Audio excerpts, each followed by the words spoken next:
Hi, I'm Chuck Colson with this week's 2-minute warning. How well I remember my days at Quantico training to become a Marine officer.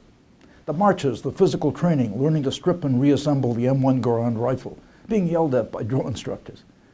Funny, I don't remember ever being ordered to save woodpeckers.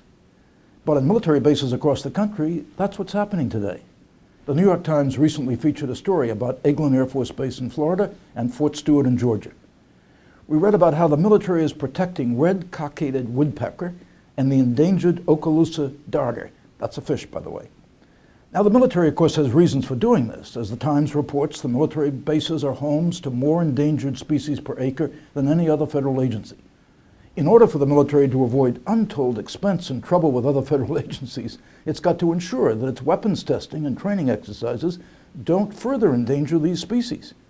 So the military, which usually does what it has to do, has gotten ahead of the game. It's making sure that its installations are environmentally sustainable. In fact, between 2004 and 2008, the Defense Department spent more than $300 million on environmental efforts. And environmental groups are applauding. But when you think about it, you'd have to wonder why. After all, according to a naturalistic worldview, a worldview that sees all of life as being the result of chance evolution and natural selection, it shouldn't matter a lick that a certain species, the weaker ones, die out. It's natural, right? It's the way it's supposed to happen. According to natural selection, extinct species didn't survive because they weren't fit to survive. In fact, it would be against nature for a superior species, like humans, to save inferior species, like the Okaloosa darter. At least that's what a naturalistic worldview would teach you. Yet those who hold to that worldview are at the forefront of saving endangered species. So here's the point. You can tell the validity of a worldview by whether it's true. That is, does it conform to reality?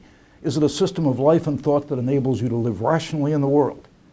I submit naturalism is a self-refuting worldview. We believe the natural process will weed out the weakest among us, and yet humans go to great lengths and expense to save birds and fish that are on the brink of extinction. Now, I know why Christians would want to save the red cockaded woodpecker. We believe that God created the universe and all its creatures and called it good. And we believe that God made man steward of his creation.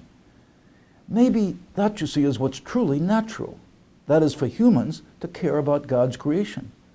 And this applies even to those humans who can't bring themselves to believe that God made them in his image.